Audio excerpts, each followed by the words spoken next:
Hello दोस्तों, स्वागत है आप सभी का आज के इस टॉपिक में।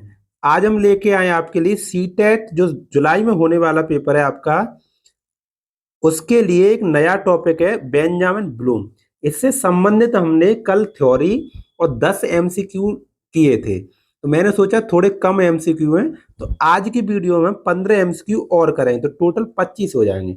तो ये समझ लीजिए कि इन प्रश्नों से बाहर क्वेश्चन नहीं जाएगा आपका। इनको पढ़कर आप पेपर आराम से दे सकते हैं। तो ये अपना दूसरा पार्ट है।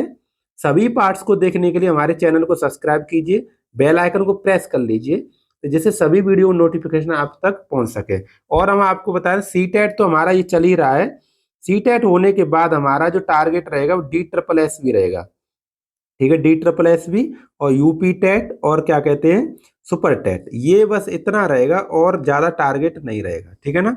तो इन सभी टारगेट्स को पूरा करने के लिए आप हमसे जुड़ सकते हैं।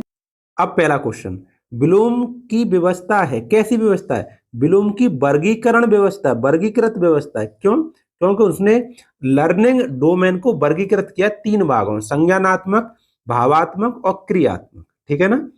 चलिए नेक्स्ट, संज्ञानात्मक संप्राप्ति का उच्चतर स्तर है। हमने हॉट्स और लॉट्स पढ़ा था, तो उच्चतर स्तर में सबसे ऊपर पढ़ा था हमने क्या कहते हैं यहाँ पर मूल्यांकन, सबसे नीचे क्या पढ़ा था? नॉलेज, है ना। नीचे ज्ञान पढ़ा था, सबसे ऊपर पढ़ा था मूल्यांकन। क्या पढ़ा था? मूल्यांकन। तो ऑप्शन क्या होगा हमारा? उच्चतर स्तर मूल्यांकन। अगर मूल्यांकन नहीं होता तो उससे नीचे पढ़ा था संश्लेषण, तो वो होता। वो भी नहीं होता ऑप्शन में तो इससे नीचे पढ़ा था विश्लेषण, वो होता। ठीक है ना। इस तरह से ढूंढ लेते हैं हम। चलिए, ज्ञान, समझ, अनुप्रयोग, विश्लेषण, संश्लेषण और मूल्यांकन किससे संबंधित? ये चीज 6 डोमेन हमने पढ़े थे, 6 भाग पढ़े थे, वो हमने संज्ञानात्मक विकास से संबंधित पढ़े थे। संज्ञानात्मक पक्ष से संबंधित, संज्ञानात्मक पक्ष में हमने ये 6 भाग पढ़े थे। ठीक है ना। तो यही पूछा किससे संबंधित है। चलिए नेक्स्ट, ब्लूम के वर्गीकरण के 3 डोमेन बताओ। 3 भाग मैंने अभी बताए थे, कौन कौन से? संज्ञानात्मक पक्ष, भावात्मक पक्ष और मनोगत्यात्मक पक्ष। सामाजिक हमने कोई नहीं पढ़ा, ठीक है। और मूल्यांकन पक्ष कोई नहीं पढ़ा हमने, प्रशिक्षण कोई नहीं पढ़ा। तो हमारा ऑप्शन रहेगा सेकंड। ऑप्शन कौन सा रहेगा? सेकंड। ठीक है। ये क्वेश्चन रिपीट भी हो सकता है क्योंकि बाय चांस डबल आया तो इसलिए डबल लिख गया हो। ठीक है। चलिए, कौन सा अनुक्षेत्र छात्रों की भावनाओं, दृष्टिकोण और हितों, देखो भावनाएं, फीलिंग्स, इमोशंस, इमोशंस किस में आएंगे? अफेक्टिव में। ठीक है ना। भावात्मक में आएंगे, अफेक्टिव में आएंगे। ठीक है। इन की वर्णों से, ये जो की पॉइंट है इनसे ही हम क्वेश्चन को पकड़ लेते हैं। ठीक है ना। चलिए नेक्स्ट, निम्नलिखित में से कौन सा ब्लूम के वर्गीकरण के अनुसार शिक्षण के निम्नतम स्तर? देखो अब लॉट्स की बात चल रही है, निम्नतम स्तर में 3 पढ़े थे हमने, नॉलेज क्या कहते हैं और दूसरा था अपने कॉम्प्रिहेंशन और एप्लीकेशन। ठीक है ना। तो सबसे नीचे था नॉलेज, नॉलेज। ठीक है ना। तो नॉलेज है हमारे पास, है तो यही उत्तर सही है।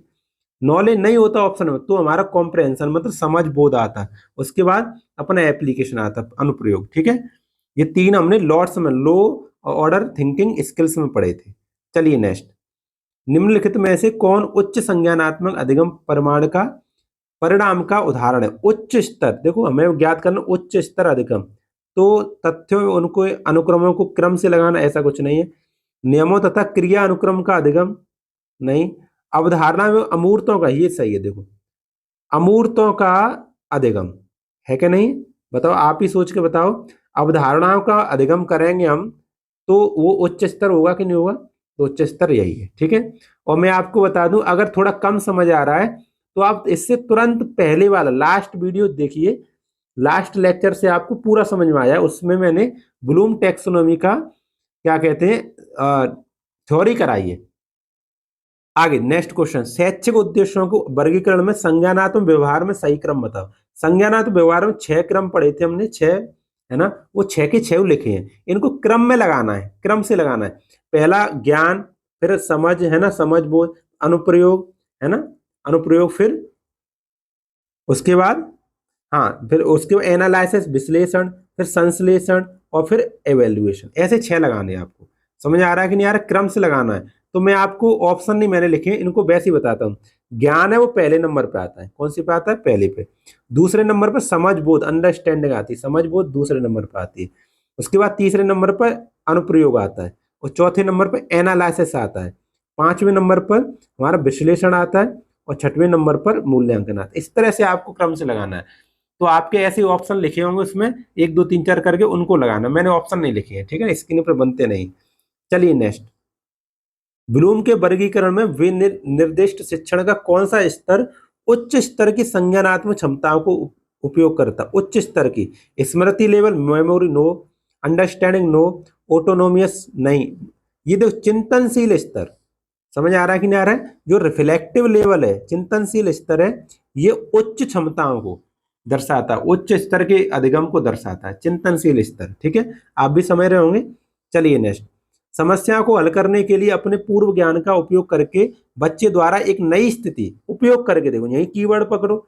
उपयोग मैंने किसमें लिखाया था? उपयोग लिखाया था एप्लीकेशन में, सूचनाओं का यूज करना। मैंने कई चिल्ला चिल्ला के बताया था, सूचनाओं को यूज करना।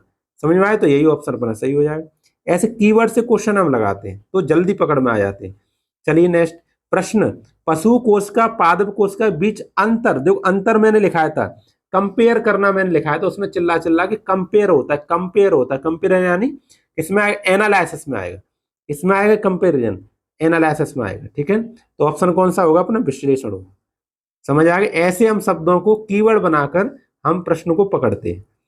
ब्लूम के वर्गीकरण में से किस क्षेत्र का नाम नहीं है? Cognitive, conative, affective, psychomotor.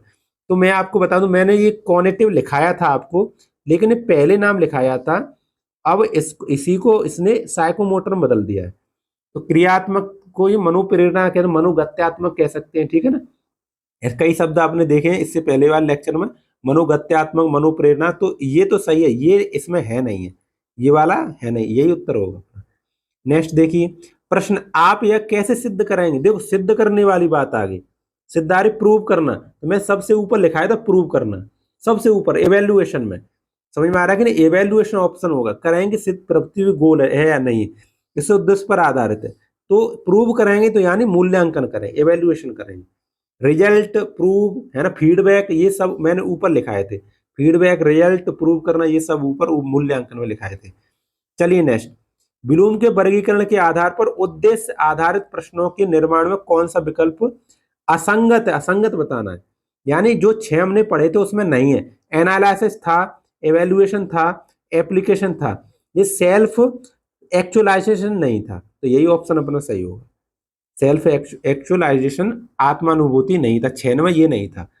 ठीक है, चलिए नेक्स्ट, मुख्य शब्द परिभाषित करना, जानना, अंकित करना, सूचियां बनाना किस श्रेणी से संबंधित है?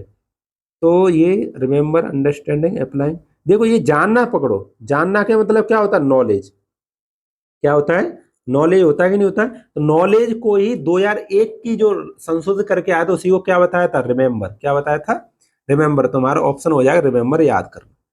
ठीक है ना, तो फटाक से आप अपना पहले, सबसे पहले तो अपना स्कोर बताइए, आपने 15 में से कितने क्वेश्चन सही किए हैं थ्योरी पढ़ने के बाद में। ठीक है, और सीटेट के लिए आप बिल्कुल बेफिक्र रहे, आप बिल्कुल अच्छे नंबर लेके आए, कोई दिक्कत नहीं।